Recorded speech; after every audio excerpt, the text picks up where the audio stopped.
अच्छा, ये आज हमारा 6th डे है आइल्स प्रिपरेशन का। ठीक है, आइल्स आइल्स लिसनिंग टेस्ट को हम लोग पहले प्रैक्टिस टेस्ट हम पहले कर रहे हैं, लिसनिंग स्किल को पहले इम्प्रूव कर रहे हैं। तो उसमें मुझे ये कोर्स मिला था, मैंने आपको लास्ट वीडियो में बताया था, और मैंने ये बताया था कि जो लिसनिंग लेसन है ना, उसके 2 लेसन है बेसिकली। अब मैंने जो गौर किया, इतनी मैं बोंगी हूँ कि ये लेसन 1 है, ये लेसन 2 है, ये लेसन 3 है, ये लेसन 4 है, ये लेसन 5 है। इसका ये मतलब नहीं है कि इनके 5 लेसन है या इनके अंदर मज़ीद 4 लेसन है। तो क्योंकि हमने पहले स्टार्टिंग में इसको फ़ोकस रखा है लिसनिंग को, तो हम लोग जो है लिसनिंग वाले को ही लेके चलेंगे। दैन हम लोग किसी और स्किल के ऊपर फ़ोकस करेंगे। दैन आई गेस रीडिंग ज़्यादा बेहतर रहेगी, क्योंकि रीडिंग रिलेटिवली ईजी लग रही है। चलें फिर स्टार्ट करते हैं, लेट्स गेट स्टार्टेड। ये हम लोग अपना ये वाला कोर्स कंप्लीट करते हैं लिसनिंग का। ठीक है, फिर उसके बाद ये लिखा हुआ आ रहा है कि एक्सेस लिसनिंग टास्क। तो हम लोग फिर ये टास्क करेंगे आज के दिन में, तो हमारा आज का टारगेट कंप्लीट हो जाएगा। ज़्यादा फोकस्ड और कंसंट्रेटेड थी कि मुझे भूल ही गया कि मैंने साथ साथ रिकॉर्डिंग भी करनी है। तो ये बेसिकली वो टेस्ट था जो मैंने दे दिया है। ये उन्होंने दिया था, उनके कोर्स के नीचे था। ठीक है, ये बेसिकली हम जब यहाँ पर जाते हैं ना इसके उनके कोर्स में, तो जो लिस्टिंग वाला जब ओपन करते हैं, लिस्टिंग वाला ओपन करने के बाद ना नीचे उन्होंने लिंक दिया हुआ है, उसको क्लिक करते हैं तो ये पेज ओपन हो जाता है। फिर इसमें अगर हम वीडियो ओपन करें ना, तो ये वाली वीडियो आ जाती है जो उन्होंने अपनी वीडियो के एंड पर भी डाली हुई है। तो इसको आप दोबारा देखें ना देखें, इट्स अप टू यू। तो किधर गया वो वाला, ये वाला। ठीक है, फिर ये 2 लिंक है, एक से ऑडियो ओपन हो जाती है, एक से आपका टेस्ट ओपन हो जाता है। तो मैंने पीछे ऑडियो लगा के आगे टेस्ट को देखती गई हूँ, और वो मैंने अपना नोट डाउन कर लिया। दैन मैंने इन्होंने कहा था ईमेल कर देना है। ठीक है, तो मैंने इनको ईमेल भी कर दिया, और बट उनकी ईमेल का रिप्लाई आने से पहले ना मैं उधर करूँगी चैट जीपीटी पे ही ना, सॉरी जेमिनी पे डाल के उनसे आंसर पूछ लूँगी कि कहाँ कहाँ पर कौन कौन से मिस्टेक्स हैं।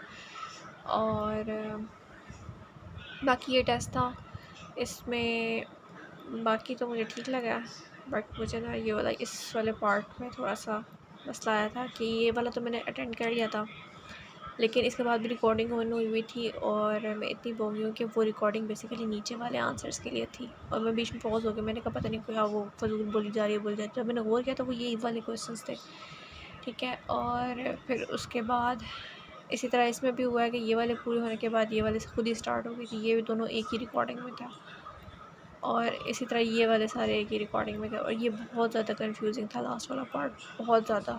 ये 31 से लेके 40 तक वाला जो पार्ट है ना, दैट वाज वे कंफ्यूजिंग, क्योंकि ये जो जैसा वाटर क्वांटिटी का बात कर रहे हैं, या फिर इतने मिलियन ईयर्स अगो, तो ये इसमें मार्स बहुत बार यूज़ हुआ था, एनसेलेडस यूज़ हुआ था, यूरोपा बहुत बार इन्होंने वर्ड यूज़ किया, तो बहुत कंफ्यूज करने वाला था। ये लास्ट वाला थोड़ा इजी था, ये आखिरी वाला वो हो गया था। तो ये वाले जो थे ना, तो मेरा ठीक ही गया, इतना बुरा नहीं गया, बट मैं एक बार आंसर करती हूँ, चेक करती हूँ, होपफुली कि अच्छा बैंड आया होगा आज के दिन। जो कोर्स है ना, इसकी मैंने वीडियो देखी है, इसमें उन्होंने सिंपली 10 एक तो पैटर्न बताया। हम लोग को पैटर्न पहले ही पता कि 4 पार्ट होते हैं, और दूसरा इन्होंने बताया है कि उसमें आप किस तरह से क्या क्या मिस्टेक करते हैं बच्चे, क्या क्या स्ट्रैटेजीज़ को अप्लाई करना चाहिए। तो उन्होंने बोला था कि आपको सबसे पहली स्ट्रैटेजी ये होती है कि आपने इंस्ट्रक्शंस को केयरफुली रीड करना है, और जब भी आपने प्रैक्टिस करना है तो उस टाइम बाउंड में प्रैक्टिस करना है, और बिल्कुल भी उस ऑडियो को बार बार रिपीट नहीं करना, और उसको स्लो डाउन भी नहीं करना। आपकी प्रैक्टिस इस तरह से होनी चाहिए। और मैंने तो कभी भी नहीं इस तरह किया, मैंने एक ही बार रिकॉर्डिंग चलाई है और उसको किया, वो तो मेरा अच्छी प्रैक्टिस जा रही है। पर जो इन्होंने रीड इंस्ट्रक्शन वाली बात की है ना, वो वाकई में मेरे साथ हुआ था, क्योंकि मैंने ऑप्शन ए की बजाय वो पूरा मैंने ऑप्शन लिख दिया था, जिसकी वजह से चैट जीपीटी ने रॉन्ग कंसीडर किया था उसको, और वो असल में रूल भी यही है आइल्स का कि वो रॉन्ग कंसीडर हुआ जाता है। उसके अलावा आपने इंस्ट्रक्शन को उन्होंने कहा था केयरफुली पढ़ना है, प्लस प्रिडिक्ट कर लेना है पहले ही सही रिकॉर्डिंग करना कि इसमें ये आंसर आ सकता है, तो जब रिकॉर्डिंग चलेगी तो फिर पता चल जाएगा। एक और उन्होंने ट्रिक बताई थी कि आपने देखना है सिनोनिम इसमें कौन सा यूज़ होता है। बाद दफ़ा वो पूरा स्टेटमेंट बोलते हैं, बट हमने वो स्पेसिफिक सिनोनिम वर्ड लिखना होता है, क्योंकि उसमें लिखा होता है कि आपने 2 से 3 वर्ड से ज़्यादा नहीं लिखना। तो ये छोटी मोटी उन्होंने बातें बताई थी। और इसके अलावा उन्होंने कहा था कि आप जो है वो हाईलाइट कर लेना कीवर्ड कि कौन कौन सा हो सकता है अपने आंसर शीट के ऊपर ही ना, जब क्वेश्चन शीट के ऊपर। तो फिर आपको रिकॉर्डिंग करने से पहले ये पता चल जाएगा अच्छा इन वर्ड्स पे हमने फोकस करना है। प्लस उन्होंने कहा था कि रीडिंग और लिसनिंग स्किल को साथ साथ आप लोगों ने प्रैक्टिस रखना है। मतलब साथ साथ आप देखो कि साथ साथ आप लिसनिंग भी कर रहे हो, साथ साथ आप रीड भी कर रहे हो। अब रीड हम लोग डायरेक्टली सारा रीड नहीं कर सकते, इतना ज़्यादा टाइम ही नहीं होता। तो आपने इसकी बार बार प्रैक्टिस करनी है ताकि आपकी प्रैक्टिस बिल्ड हो जाए। प्लस जो है ना, आप कीवर्ड्स ही वही वाली बात होगी कि हमने कीवर्ड्स को स्कैन करना होता है, कौन सा वाला वर्ड बोल सकते हैं या कौन सा वाला हो सकता है, ठीक है।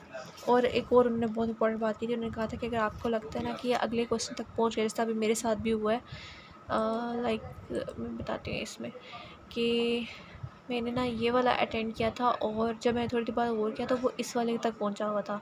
तो मेरे बेसिकली 3 बीच में हो गए थे, बजाय इसके कि मैं इस पे परेशान होती कि मेरे 3 मिस हो गए हैं। मुझे डायरेक्टली इस पे पहुंच गई थी तो मुझे फिर इस पे स्टार्ट कर देना चाहिए, ठीक है। मुझे उसकी फ़िक्र नहीं, जब मैं इसे पूछने वाली हूँ, लेकिन उसके लिए पहले मुझे ऑडियो अपलोड करनी है। और ऑडियो अपलोड करने के बाद, क्योंकि गूगल जेमिनी 3 मिनट से ज़्यादा नहीं अपलोड करता, तो मैं अपलोड कर रही हूँ और फिर उसको क्रॉप करूँगी, फिर गूगल जेमिनी पे दूँगी अपने आंसर्स वगैरह और देखूँगी कितने बैंड आया।